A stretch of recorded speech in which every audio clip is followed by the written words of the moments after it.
Sí, María. Sí, bueno, a ver si se escucha. Bueno, tengo dos comentarios y una pregunta. El primer comentario sería, bueno, de esto del pecado, etcétera, pues hay textos bíblicos como el Cantar de los Cantares, bellísimo, que tienen claramente, ¿verdad?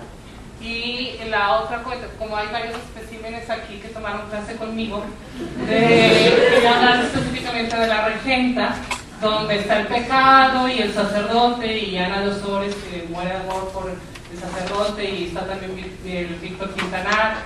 Todo ese triángulo amoroso está en esa línea entre el pecado y el deseo, ¿no?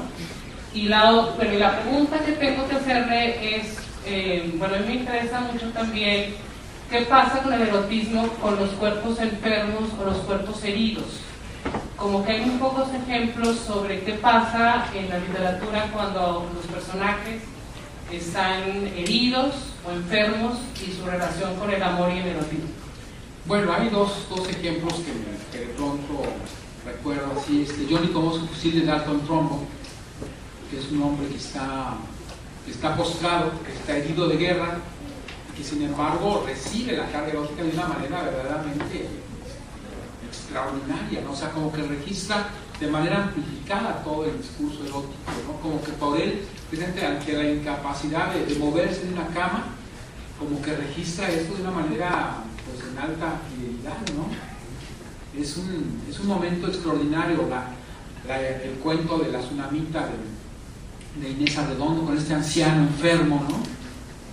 Que el lector no se da cuenta de lo que está ocurriendo hasta el final del texto, ¿no? Que es una práctica de sexo oral, ¿no? De esta joven muchacha con este anciano, ¿no?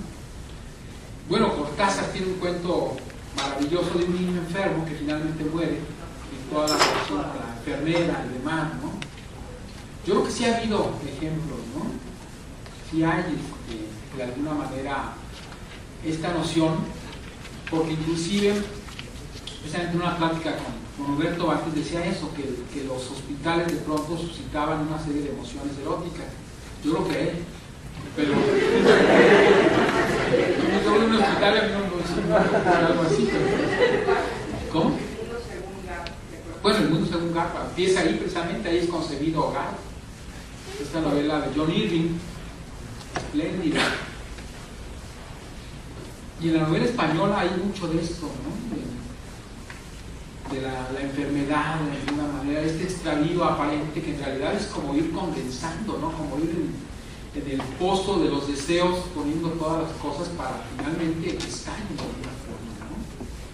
Yo creo que sí, además es un tema muy interesante, ¿no? Todo lo que va ocurriendo en ese terreno de la enfermedad y del deseo, ¿no?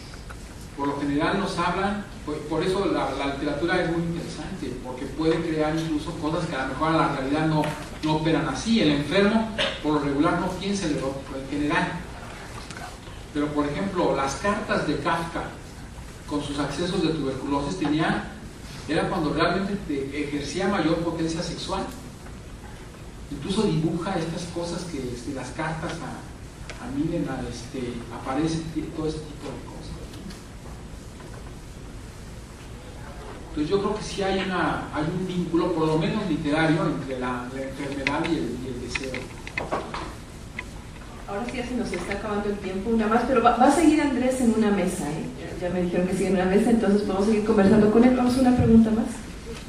Bueno, hablaba sobre los umbrales de lo erótico, lo difícil que era lograr lo erótico y las posibilidades que existen. Me preguntaba entre los límites de lo pornográfico y lo erótico, si es posible que lo pornográfico se vuelva erótico desde viceversa, ¿no? Por ejemplo, con el Marqués de Sade, que es lo que ocurre.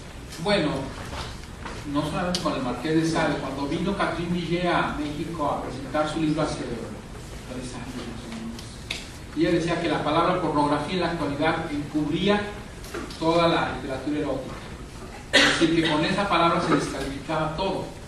En realidad lo que ocurrió en el siglo XX fue que la literatura y la pornografía, bueno, la pornografía en general, permeó muchos discursos, ¿no? La diferencia de lo que habíamos visto al principio, la estructura, la condensación que tiene la literatura erótica, pues va mucho más allá de lo pornográfico, ¿no? Entonces, me parece que toda esta idea de la pornografía fue una mala invención. O sea, existe una industria pornográfica que es bastante aburrida, todas las películas estas, ¿no? Pues ya decía que lo mejor de los inventos era el control remoto que permitía acelerar las películas, ¿no? Él lo sabría bien, ¿no? Pero el hecho es que las novelas pornográficas son terriblemente aburridas, ¿no? Todo lo que sacaba Olympia Press en París, cuando quiso sacar Trópico de Cáncer y se hizo una visión retrospectiva de lo que había sacado antes, pues no tenía nada que ver, eran cosas verdaderamente muy aburridas, ¿no? Porque el cuerpo por el cuerpo no tiene sentido, no tiene chiste, ¿no? O sea, hay que ir construyendo esta otra dimensión de lo corporal, ¿no? Otorgándole sentido a lo corporal. Pero una novela donde no hubiera esta idea de esta intermitencia, porque el erotismo implica intermitencia en términos hasta de ritmo literario, entonces pues se agota el lector, ¿no? Por ejemplo, el DNDN de Guyotake es precisamente una novela que quiere ser de principio a fin erótica, que todas sus páginas sean eróticas. De pronto ya la cuarta página ya está una página, ¿no? Tiene uno que toma respiro. Así ya. O Catherine Millet de pronto dice, tuve una noche, creo que dice que 126 amantes, y a mí me preocupan no las cifras, sino cómo los contó.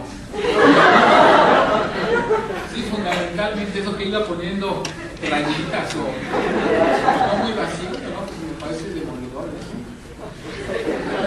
Entonces, toda esta idea pornográfica de la literatura, pues realmente se han ido juntando, se han ido dando, incluso se han utilizado elementos de la pornografía dentro de la literatura. Bueno, creo que ya se nos